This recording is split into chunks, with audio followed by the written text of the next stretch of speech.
There is a certain kind of woman that arrives in an industry, in a space, and quietly blows the roof off the whole thing. Not by shouting, but by doing the things that everyone else is scared to do. My guest today did not come from a business background. She didn't have someone backing her financially. She's from a regular working class family. Before she moved into the birth world, she was a police officer.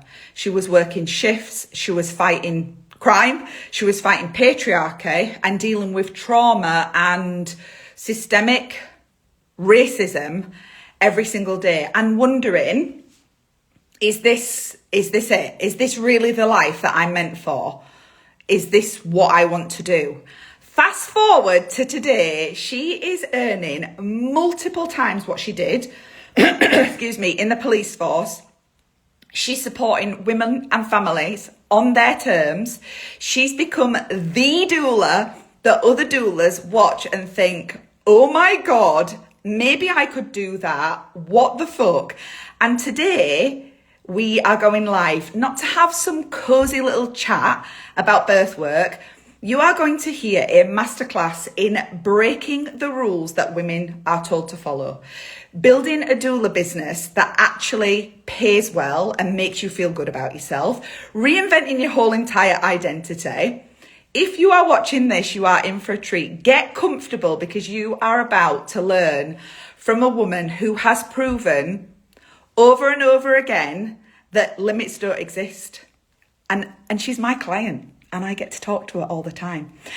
Please welcome the gorgeous, the Jen Culley doula, aka Memoirs of a Doula. Come on in, Jen. Let me just get you into here. Jen, can you click to join the live, darling? Let's just see, I can see you. In fact, I think it's, no, not there. Bear with.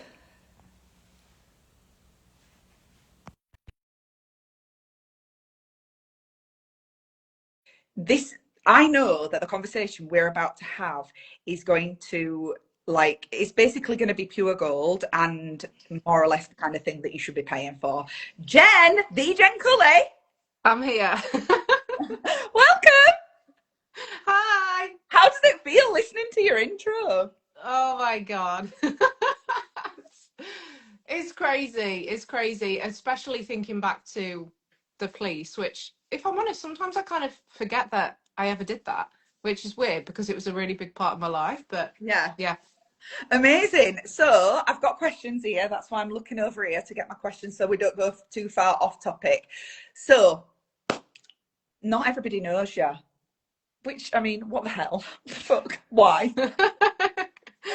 So, for anybody who hasn't had the pleasure and privilege of meeting you before, I want to actually go back to who you were prior to being the Jen Culley, as we affectionately know you in the 6%. Before all of the success, the business, the doula stuff, the bookings, yada, yada, yada, who, I've obviously touched upon it, but who was Jen? Where were you in life when the idea of becoming a doula first landed for you? It was in motherhood, and it was after, yeah, I've been cracked open by motherhood, by birth, by yeah, I guess just having that big, massive transformational experience. And it was, so I guess kind of a very typical route is I did school, A levels, university, kind of just to go to have an experience. But I did Spanish at university. I didn't want to do anything with it.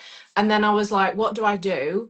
And I had such an extreme lack of confidence because I'm dyslexic, and I just always felt like I'm not going to be able to have a proper job because I just had so little confidence in my ability.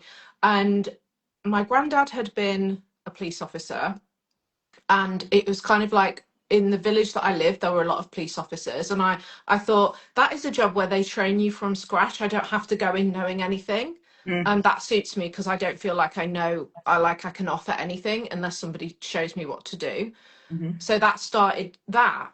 And then it wasn't until, I don't know, many years later, really 12 years later, that I thought, I don't want to do this work. I can't go back. It was having some time off, and a career break to have my kids, that I just thought, oh my gosh, I don't want to go back there. I have no drive. It's not rewarding in any way.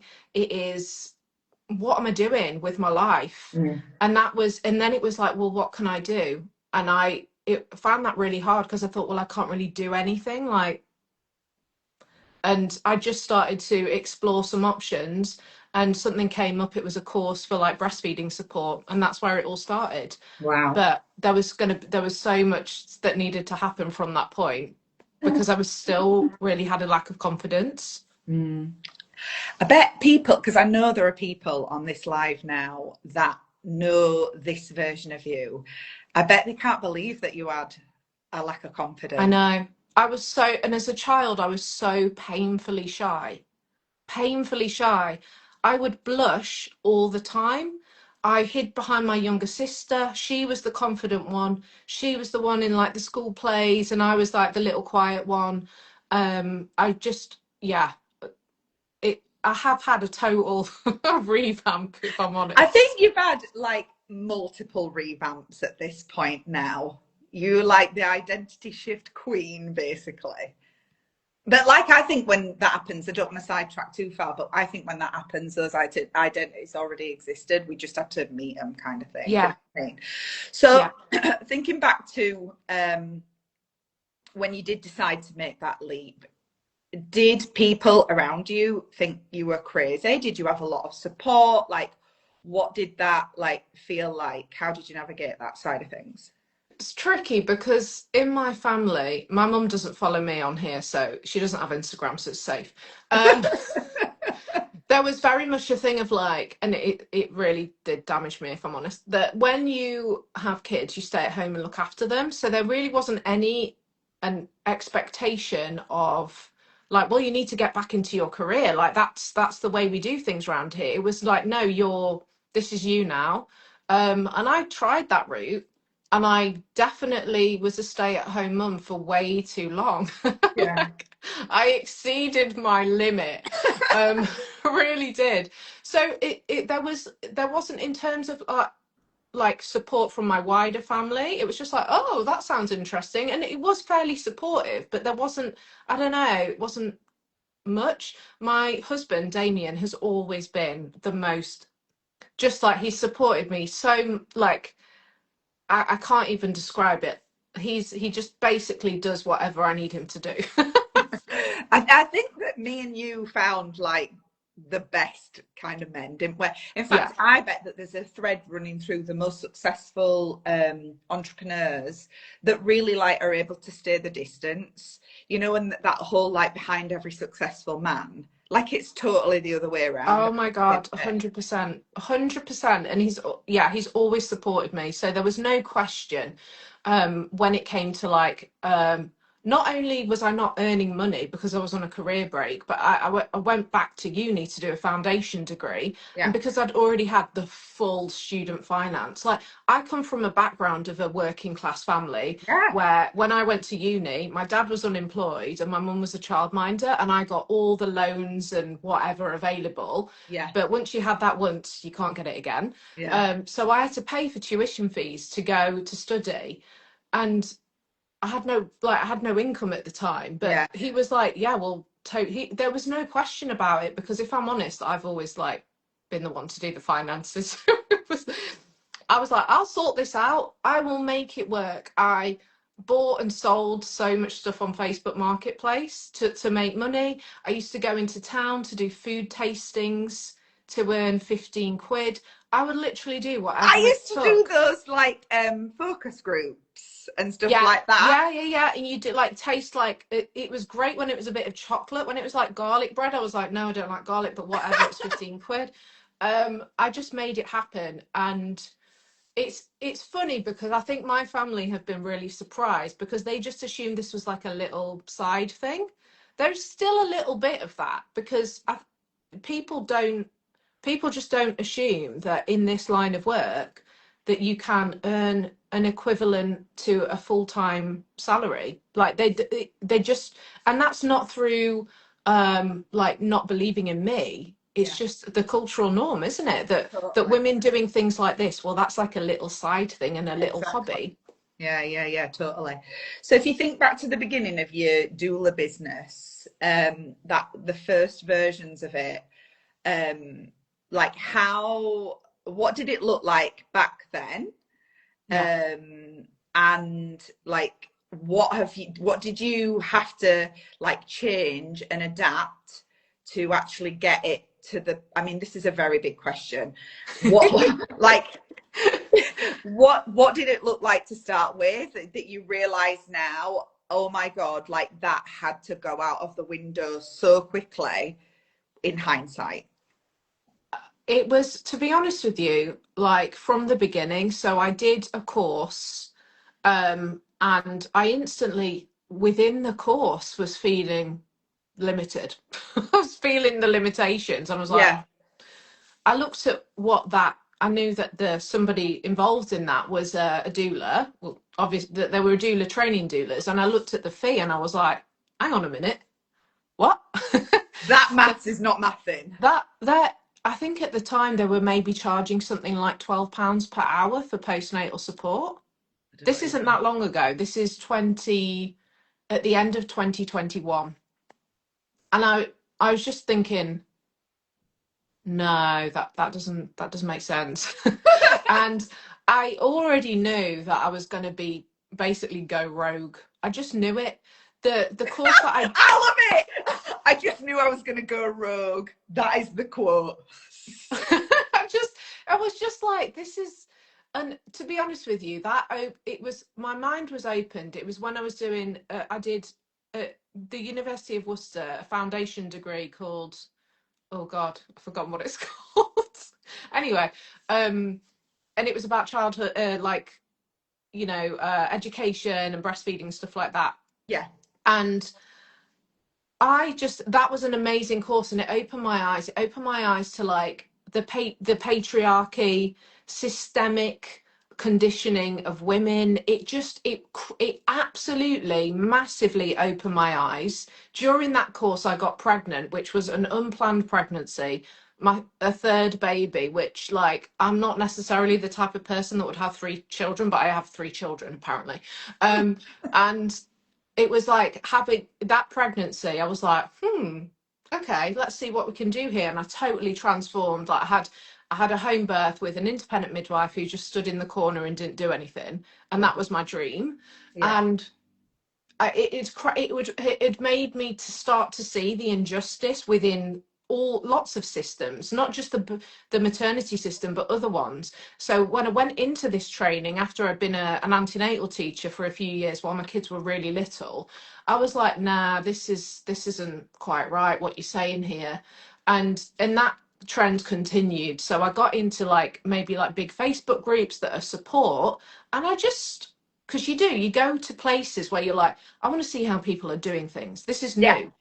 yeah, I don't need to be told what to do, but I just want to see examples. And that's what I was always looking for. How do you manage this scenario?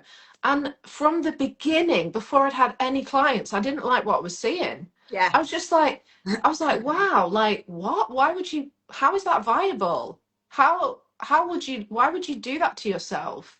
And I got the impression that there were so many doulas, particularly the ones that were seemed to be influential or more influential in that space. It was very clear, oh, this is like a hobby that you've been doing for maybe a decade. oh It's a my God. hobby. Yeah, You are supported financially by somebody else, yeah, or I'd like you're continually having struggles, yeah, that you don't see this as a career. And not only did people not see it as worthy of payment, it was almost as though that took away from it. yeah, That if you were the type of doula that charged this much, I remember seeing a post once, and it was absolutely somebody who lived in central London, was a very experienced doula in central London, still is, was outraged that she had found out that there was a doula in London charging £3,000. And it was like, I cannot believe this. Who do these people think they are? What And is, can I I was just like, say, like, for a second, I know exactly who that was. And who the fuck does she think she is? Because basically she's being bankrolled. She's being yeah, bankrolled in her business. And yeah, like, zip it, zip it. Like, I know. how many amazing doulas are put off, potential Yeah, doulas are put off going down this route because of shit like that, yeah. because they think, well, I do need to make money. I do need to get an equivalent salary. What about the single moms that want to do it? What about the people who have absolutely no additional financial support and feel like this is completely out of reach for me? Even if I can do, like, by hook or by crook, get everything together the way that you would, the way that I would. Like, I sold shit, made things, I had side hustles to get my money together to do my training, and like in every different iteration of my business, I'm like, I will do what it takes. I will do what it takes if I don't have the resources. Even if they have the tenacity and the drive at that point, how many are put off by thinking, yeah, but after that, like, my earning potential so low. Exactly. And then they stop doing it. And I've seen this. I've not been a doula for like, I've been a doula for, hang on, two, two, three, like 4 years or something like that. And in that time, I've seen so many people come in and leave.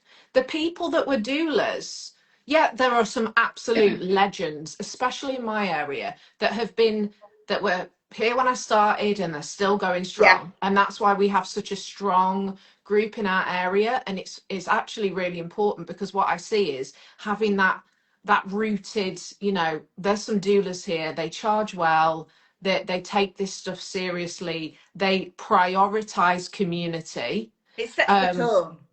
they set the tone, and what it does is it brings in people that are like, oh yeah, I want to operate like this, and Like it that. means that we have a thriving community, Yeah. which means that more people around here hire doulas because it's getting more to be the norm.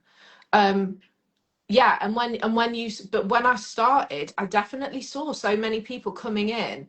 I looked at what they charged and what they offered for that, and Yeah. there's no way that that was viable in terms of supporting them unless they were being bankrolled by somebody else. And that is the irony and the hypocrisy that Totally. I cottoned on to like instantly. I think that was kind of one of my superpowers, that I recognized instantly some of the mega hypocrisy, Yeah.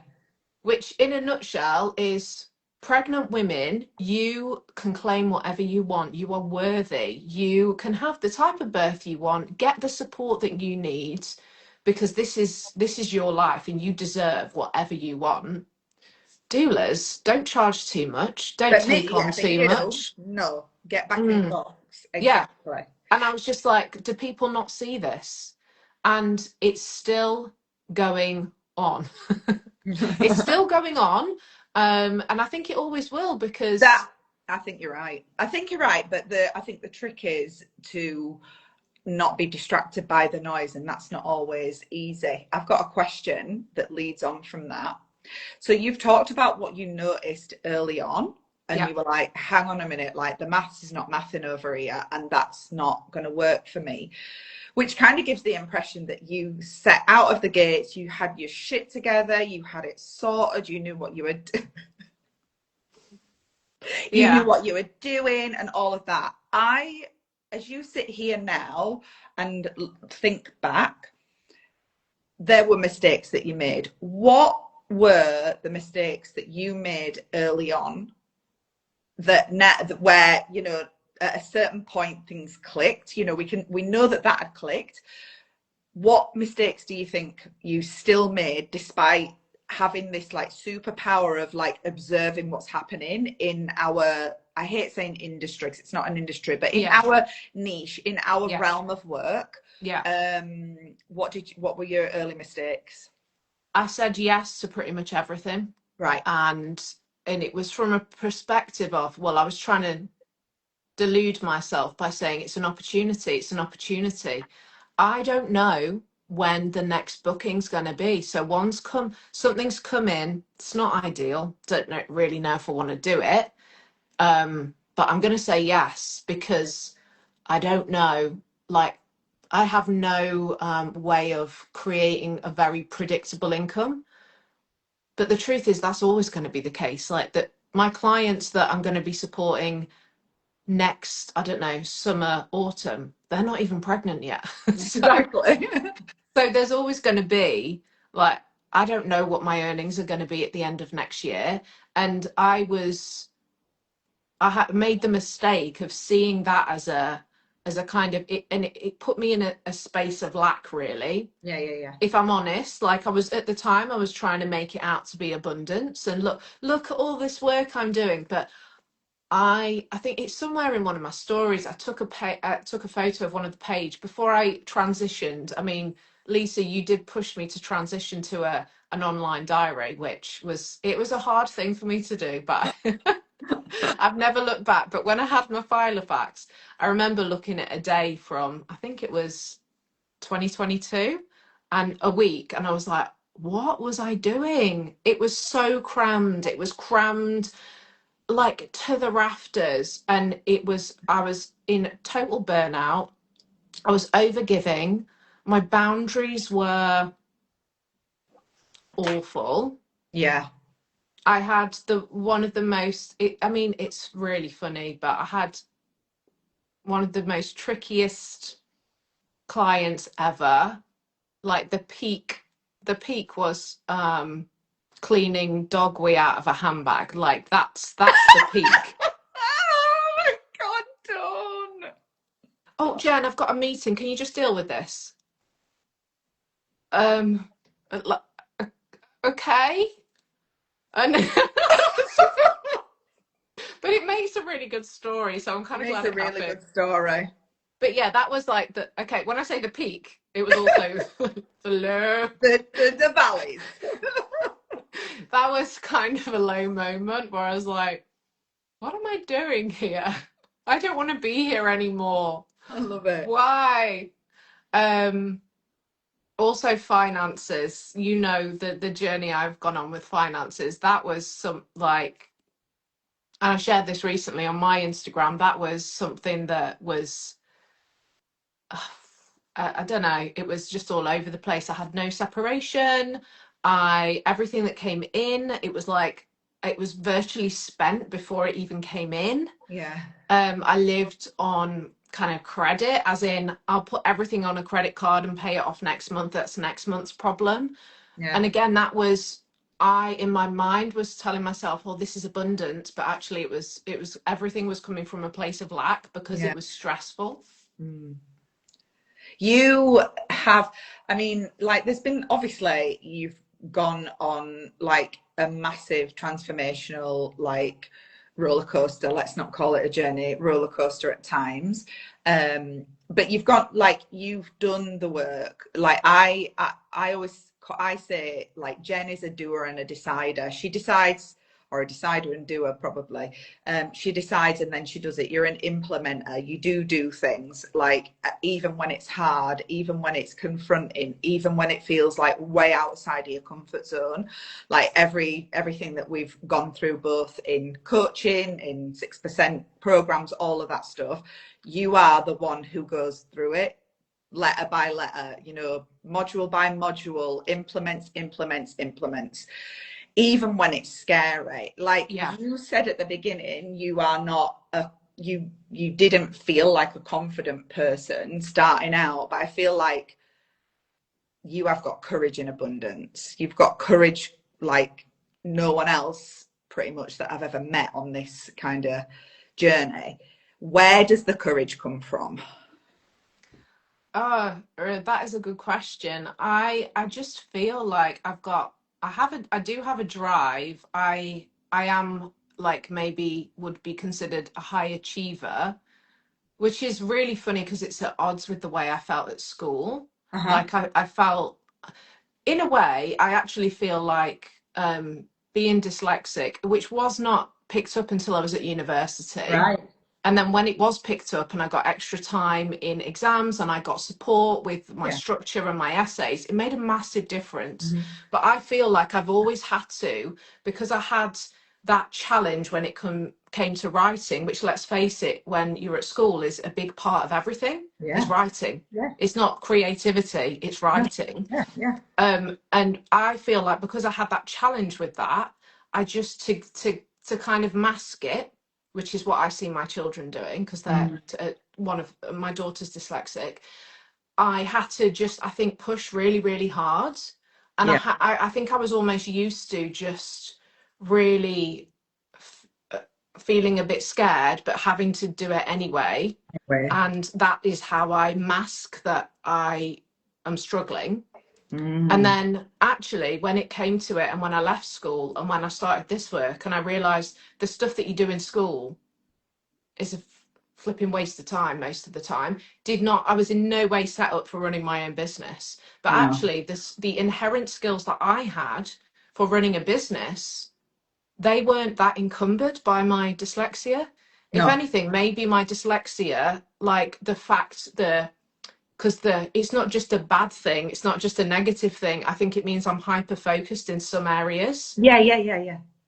That, I think that all of a sudden came out. So this drive that I had in the background just to stay at the level of other people, when I got rid of the stuff that I didn't need, so writing stupid essays on whatever, Yeah. it was like, oh, now I can just like accelerate, because I've always been used to like being a bit of a kind of fighting for it in the background without Mm. people realizing. Mm. Yeah. Yeah. Yeah. So I just feel like that. And so when it was the micro mind that I saw, was the first thing that I saw from you. And I just instantly knew I need to do that. No question, not even a question. And then from there, I've never looked back. And I've always just thought, to me, like, the support that you've offered and all the work we've done together, it's just, to me, it's just a no-brainer. I'm not a ditherer. I'm not like, oh, should No. I go for that? No, I'm just like, I'll go for it. Can you And remember a moment or a time or a thing that you, and maybe this is all of it, I don't know, but like where you've come up to an edge like that and you've almost talked yourself out of doing something. You've ended up doing it anyway, but do you ever experience that? You know, like, oh, is this a good idea? Wobbles, or like, how does that look? a little bit, I would say, it's as I've increased my prices over the years, which, I mean, that's really gone up quite exponentially. Can I just pause there? Right. So for context, Jen did Micromind. Micromind was a program, a small group coaching program that I ran over and over again before 6% even existed. And in there, we really like supercharged through things. And just as we've just been saying there, Jen's a decider and a doer. She decided to do it. She was in there. She was like in doing the tasks, implementing. I think you were like on day one, right? Okay. I was like, I think your prices need to go up. You were like, right. The website was changed within like Yeah, half an hour. yeah, It was all done. I yeah, think before we even got to the end of that 5 days, the bookings were like still like flowing in. This was when you had that diary that you were describing earlier, where it was like literally chock a block. But you did just like move and move and move. You just, is it that you just don't give yourself time to talk yourself out of it a lot of the time? yeah. I just get on with it. And I was like this in the police. Like, I used to see people, I was a response officer, and we, as well as like attending emergency, the most, awful things, Yeah. you have to do a lot of paperwork, write it all up, complete files. And I Yeah. just used to see people dithering and trying to get out of stuff. And I was sure, I just never understood it. I was like, but the time you have spent trying to get out of doing this work, you could have done it. Just flipping do it. And I've always been like that. I just don't get it. Like, why would you just not just go ahead and do it? And that is the thing with the pricing. I like gambling. I'm not like, I don't have a problem, but yeah. Okay, maybe this is another common theme. Like, if you're like, what do I do to supercharge my business? Maybe just go to a casino, like, And put it all on black. yeah, go for it. No, but I like that. Maybe it's an adrenaline thing. I don't know. Like But in all seriousness, again, talking about like traits that successful entrepreneurs have, because yes, we are, I was a doula for 15 years before I moved into training doulas and mentoring doulas and coaching doulas and creating everything that I've created over the last sort of four and a bit years kind of thing. Oh my God, I've lost my thread. What was I saying? Yeah, entrepreneurs. Ultimately, an entrepreneur is someone who takes financial risk for financial gain. When you just yeah, break it down to what it is, and I think that that's the part that doesn't come naturally to everybody. yeah. So actually, I believe that the fact that my husband calls me Las Vegas Lisa, and I am naturally a risk taker, but that's because I don't see obstacles.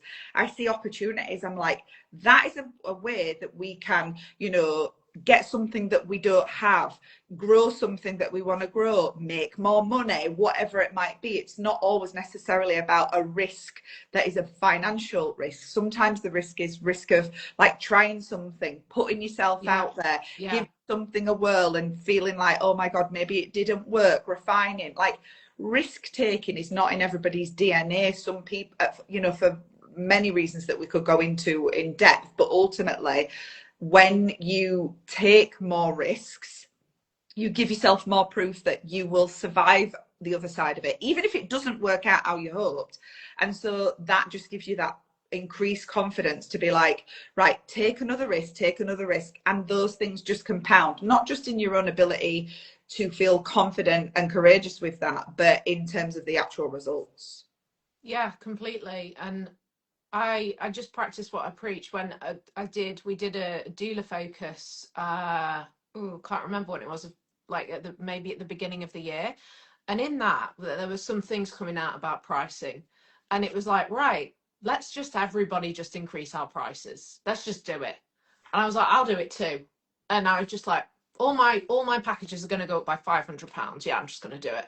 Yeah. And I did it instantly, and I was like, oh, what have I done?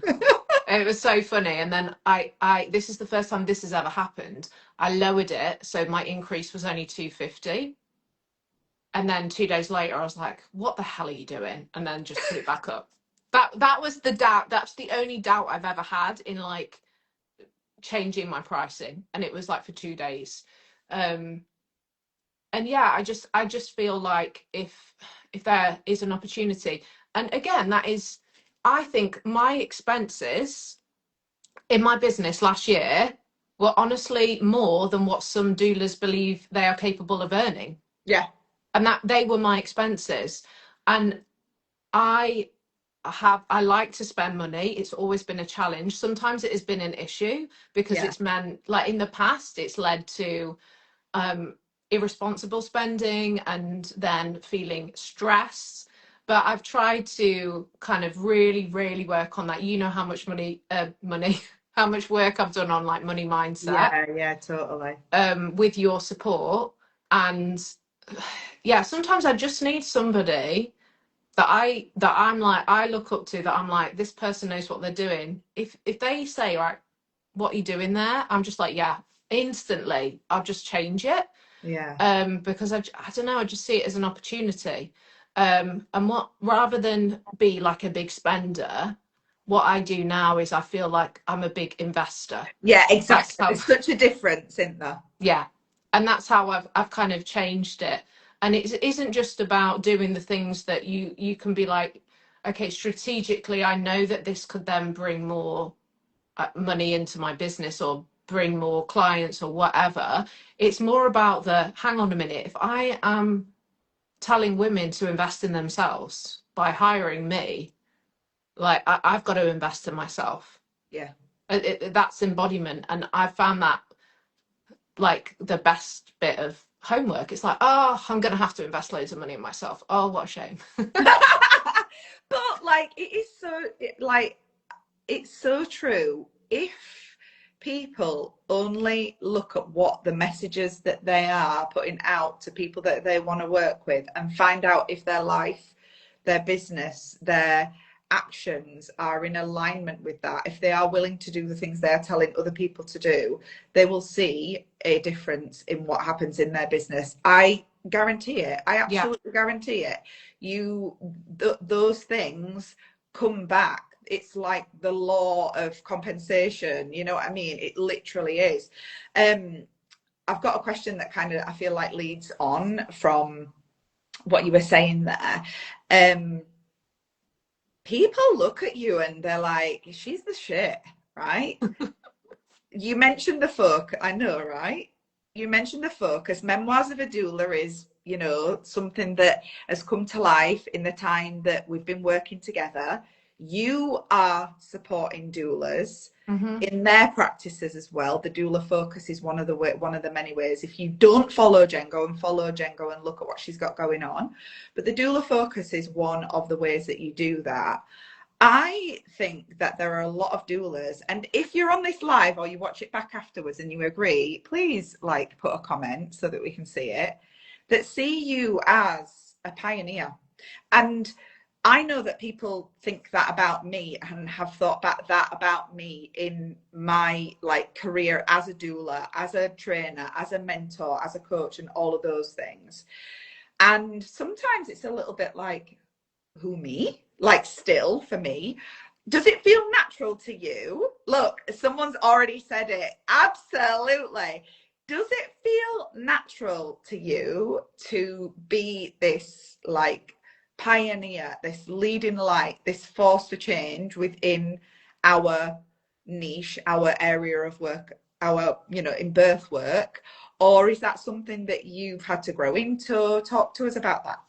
I've absolutely have to grow into it because again, just going back to when I was a young girl, I was so shy. I was so shy, like painfully shy. It was like a thing in my family of how shy I was. Yeah. And I feel, it does feel weird.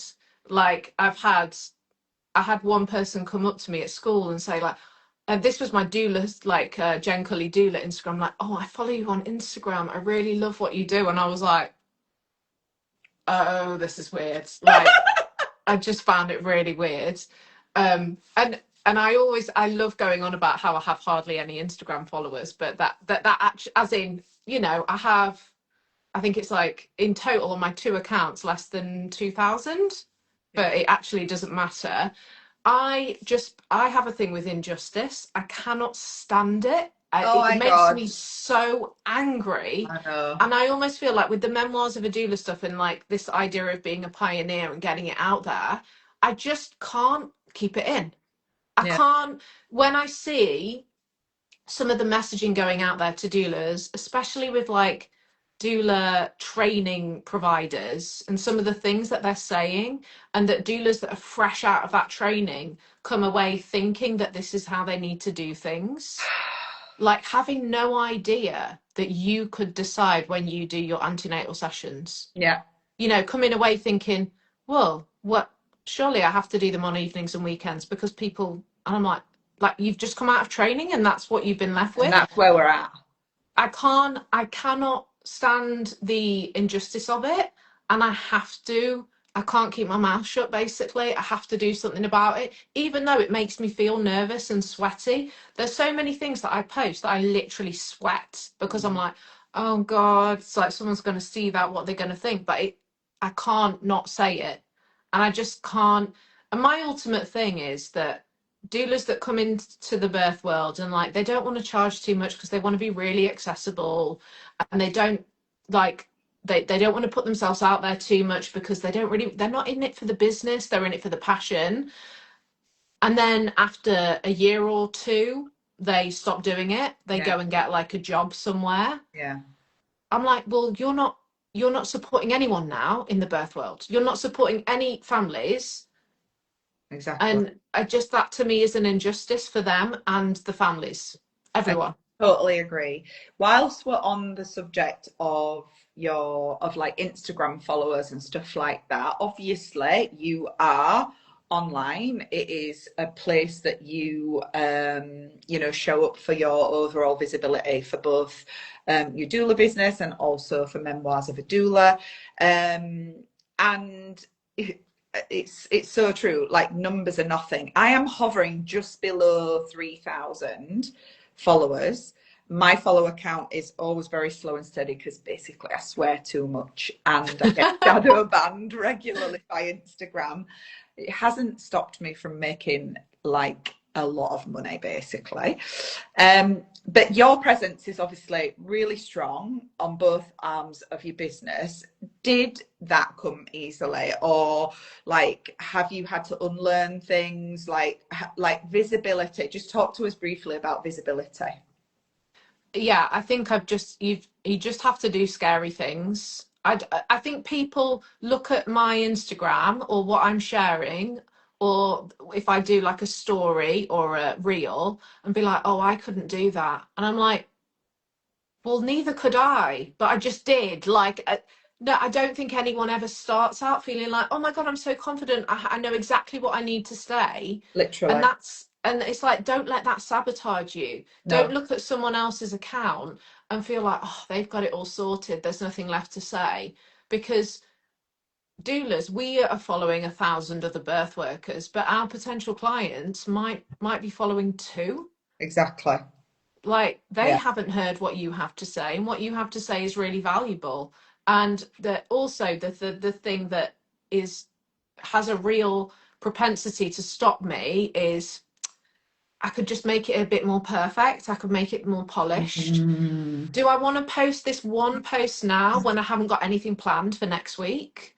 And yeah. that could really hold me back and almost be like, well, I want to have a plan. I want to have 30 posts in a vault before I do anything. And I've had to stop that because it's just not realistic. Yeah. So it's just like, if you have an idea, put it out there, and you have to go for it. Over time, the more you do it, you can only build the confidence with time and actually practicing By it. doing the thing, exactly. Yeah, look Um, back on my posts and you'll see a big change in them, and that's fine.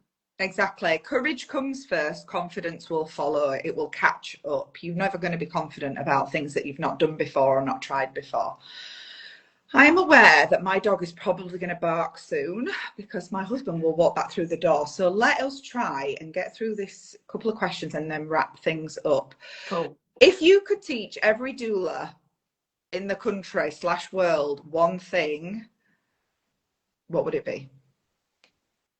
That there are an abundance of people looking for the type of services you're offering. You just have to let them know that you're there. I love that. It's as simple as that, isn't Yeah. it? And learn whatever you need to learn to make that happen, first of all, as easily and then as strategically as possible. Make it easy and get better at it. Yeah. I There's love there's that. more than enough. And if anyone ever says, oh, there's too many doulas or there's not enough people that want doulas, I'm like, that is, it's just Well, wrong. everyone's maybe heard the story, but when I first started in Yorkshire in 2010, I contacted lots of doulas locally and was like, hi, I'm here, I'm Lisa, I'm new, let me know if I can support you, get together, I could back you up, I'll do whatever, like clean your shoes, carry your bag, hold your coat, whatever. And one of the most like established doulas was like, there's too many doulas in West Yorkshire, there's not enough to go around, blah, blah, blah, blah, blah. And I was like, watch this. Yeah. And it was the fire in my belly. And Yeah. I was the busiest doula. By the time I left Yorkshire and moved to, where did I move? Switzerland. I don't even know where I fucking lived in the world these days. Switzerland. I was busy. I was booking clients, repeat clients, like literally were telling me they were pregnant before they were telling their husbands they were pregnant. So, whatever. You've got to choose who you're going to listen to, and that your environment is so important, isn't it? So, Yeah.